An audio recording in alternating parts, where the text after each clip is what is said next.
মুক্তিযোদ্ধারা জাতির শ্রেষ্ঠ সন্তান, এটা আর বলার অপেক্ষা রাখে না। কারণ জাতি মুক্তিযোদ্ধাদেরকে সম্মাননা দিচ্ছেন জাতির শ্রেষ্ঠ সন্তান হিসাবে।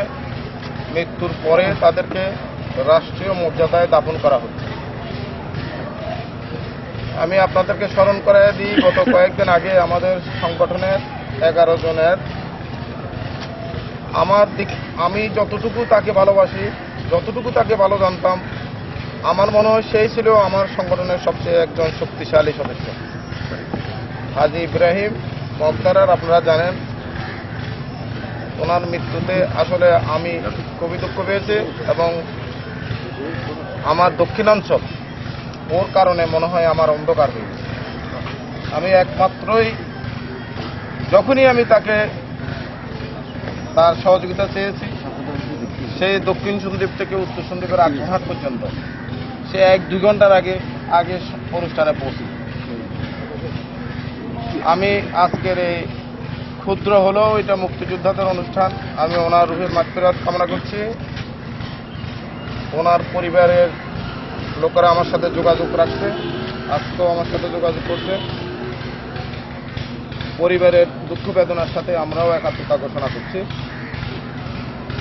এর মধ্যে আরো 2 জন মুক্তিযোদ্ধা মারা গেছে, একজন মুসাফুরের আর একজন তাও মুসাফুরের একেবারে পূর্বাঞ্চলে, একজন মাইটভাঙ্গা, একজন মুসাফুরের। তো যাই হোক, আমরা একে একে আস্তে আস্তে চলেই যেতে হবে। তো আমি আপনাদের কাছে বিনীত অনুরোধ করব, আজকের যে অনুষ্ঠানটা, এই অনুষ্ঠান যারা করেছেন তাদেরকে আমরা ধন্যবাদ দিয়ে ছোট করব না। আমি শুধু ওনাদেরকে এটুকু মনে করতে বলবো, আমি আপনাদের উদ্দেশ্যে বলছি, আপনাদেরকে চিনতে হবে। আপনাদেরকে জাতি যে সম্মানটা দিয়েছে, এর চেয়ে বড় সম্মান আর নাই। মৃত্যুর পরে আমরা যে সম্মাননাটা পাচ্ছি, সেটা রাষ্ট্রীয় মর্যাদায় আর একজন মাত্র লোককে বোধ দাফন করা হয়, সেটা হল প্রেসিডেন্ট। আমি যতটুকু শুনেছি, এরপরে কিন্তু আপনারা, সুতরাং আপনাদেরকে চিনতে হবে, নিজেদেরকে আগে চিনতে হবে যে আপনারা কত মূল্যায়ন আপনারা পাচ্ছেন। সেই হিসাবে আমি আশা করব আমার সারা সন্দ্বীপের মুক্তিযোদ্ধা ভাইদের কাছ থেকে। একসময় মুক্তিযোদ্ধাদেরকে অনেকে বদনামও দিয়েছে, দেশ স্বাধীন হওয়ার পরে সঠিক মূল্যায়ন আমরা পাইনি। এটার পিছনে আমাদেরও তো কিছু কারণ ছিল, আমরাও তো কিছু অপকর্ম করি না, এই কথা বলা যাবে না। দেশ স্বাধীন হওয়ার পরে সেই সংখ্যাটা খুব বেশি না, অল্প কিছু সংখ্যক লোক আমাদের দুর্নাম রটিয়েছে, আমাদের একটু সমস্যা আছে। কিন্তু বৃহত্তর স্বার্থে যদি দেখেন আপনি, কয়েকজনের জন্য আমরা সারা বাংলাদেশের 16 কোটি মানুষের মধ্যে 1.5 কোটি মুক্তিযোদ্ধা, 1.5 লক্ষ মুক্তিযোদ্ধা। আমরা 1.5 লক্ষ মুক্তিযোদ্ধা খুব সামান্য, কিন্তু আমাদের রক্তের বিনিময়ে, আমাদের চেষ্টার বিনিময়ে আমরা সেদিন মুক্তিযুদ্ধে যাওয়ার সময় কাউকে বলেও যাইনি। কেন বলে যায়নি? আমাদের মা বাবারা হয়তো যাইতে দিবে না, আমরা পালিয়ে পালিয়ে মুক্তিযুদ্ধে গেছি। কারণ আমাদের মধ্যে একটা চেতনা ছিল যে আমরা পাকিস্তানের 14 কোটি মানুষের মধ্যে আমরা হলাম 7 কোটি, কিন্তু পাকিস্তানের এই 14 কোটি মানুষকে নিয়ে 5টা প্রদেশ করে রাখছে, আমরা মাত্র একটা প্রদেশ। পশ্চিম পাকিস্তান রাখছে 4টা প্রদেশ, ভাগ হয় 5টা, আমরা পাই একটা, জনসংখ্যা আমরা অর্ধেক। সুতরাং এসব জিনিসগুলো আমরা বুঝতে পেরেছিলাম। আমাদের ভাষা বাংলা, আমরা বাংলায় কথা বলতে পারি না। আমাদের সারা পাকিস্তানের সোর্স অফ ইনকাম ছিল পূর্ব পাকিস্তানের অর্ধেক, বেশিরভাগই আমাদের ছিল, কিন্তু আমরা ভাগ পাইতাম 5 ভাগের 1 ভাগ। সেনাবাহিনীতে আমাদের থাকতো 10 জন, ওদের থাকতো 90 জন। চাকুরিতে আমাদের কোনো সচিব ছিল না, শতকরা 90 জন তারা, আমরা কম। বিহারিরা আমাদের চেয়ে উপরে ছিল। সুতরাং আমরা বুঝতে পেরেছিলাম, তখন সবাই বুঝতে না পারলেও কেউ আমরা বুঝতে পেরেছিলাম যে আমাদের স্বাধীনতা দরকার আছে। সেই হিসাবে আমাদের মানসিকভাবে আমরা তৈরি ছিলাম শুধু একটা সাড়া পাওয়ার জন্য, একটা ডাক পাওয়ার জন্য। তো আপনারা জানেন সেই ডাকটা দিয়েছিল 7ই মার্চ 1971 সালে 1000 বছরের শ্রেষ্ঠ বাঙালি জাতির জনক বঙ্গবন্ধু ঐতিহাসিক সরোয়ার্দী উদ্যানে উনি বলেছিলেন আপনারা ঘরে ঘরে তৈরি থাকেন। এই কথাটা আমরা প্রায় রেডিও টেলিভিশনে শুনতে শুনতে মানুষের কানে জ্বালা ভালা করে এই ভাষণের প্রতি অনীহাও আছে।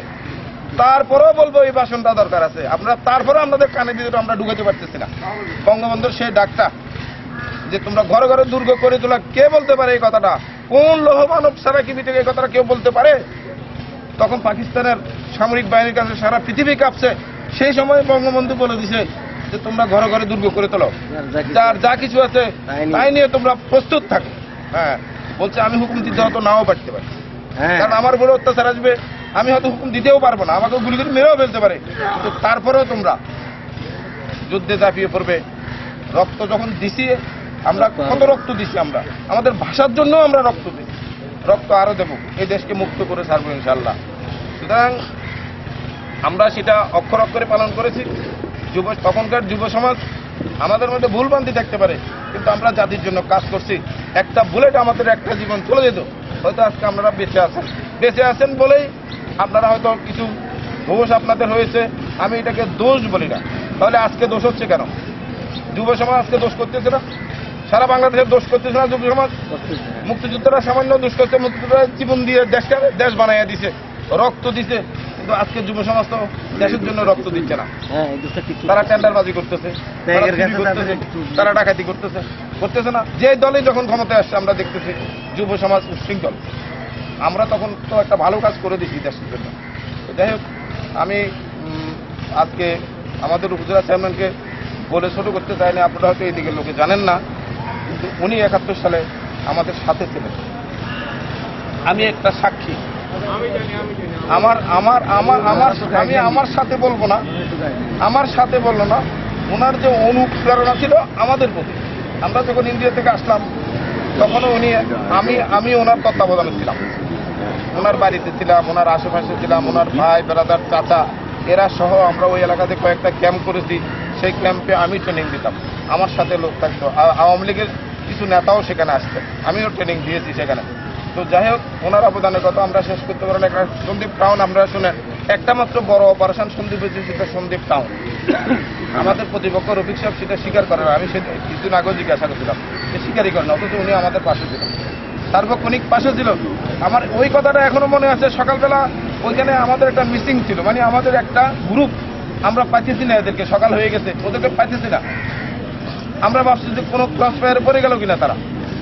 উনি আমাকে বলছিলেন, ওনার মনে নাই, আমার মনে আছে, যে এই বাবলু চৌধুরী, আলিয়াদুর চৌধুরী, বাবলু, এদেরকে কি উদ্ধার করতে হবে না? এরা কোথায় খবর লইতে হবে না?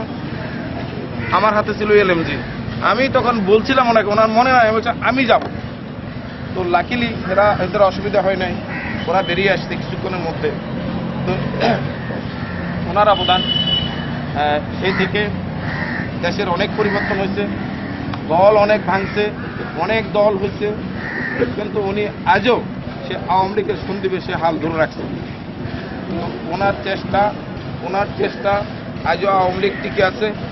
আমরা হয়তো বিচ্ছিন্ন হয়ে গেছি, আমরা হয়তো কর্মজীবনের জন্য আমরা অত গভীরে রাজনীতি করতে পারি না, কিন্তু আমি এমন একজন সচেতন লোক, 21শে ফেব্রুয়ারি, 26শে মার্চ জাতীয় দিবসগুলোতে আমি ছাত্র জীবন থেকে, সে 21শে ফেব্রুয়ারি তো পালন করতো দেশ স্বাধীন হওয়ার আগে, 21শে ফেব্রুয়ারি এটা ঘটনা করছে তো দেশ স্বাধীন হওয়ার আগে।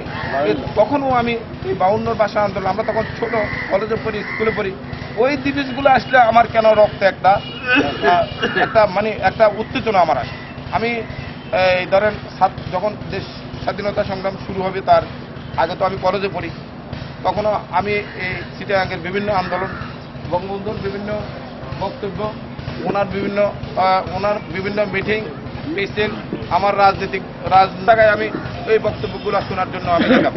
তো সেটা আমি হয়তো পার্টির সাথে সরাসরি জড়াই নেই, কোনো পার্টির সাথে জড়াই নেই, কারণ 71 সালের স্বাধীনতা সংগ্রামে আমরা যাদেরকে নিয়ে যুদ্ধ করেছি, যাদেরকে রাজনীতিতে দেখেছি, দেশ স্বাধীন হওয়ার পরে, বিশেষ করে বঙ্গবন্ধুর মৃত্যুর পর তাদের চরিত্র আমি দেখেছি। বঙ্গবন্ধুর মৃত্যুর পরে তারা একটা সুযোগ নিয়ে নিল,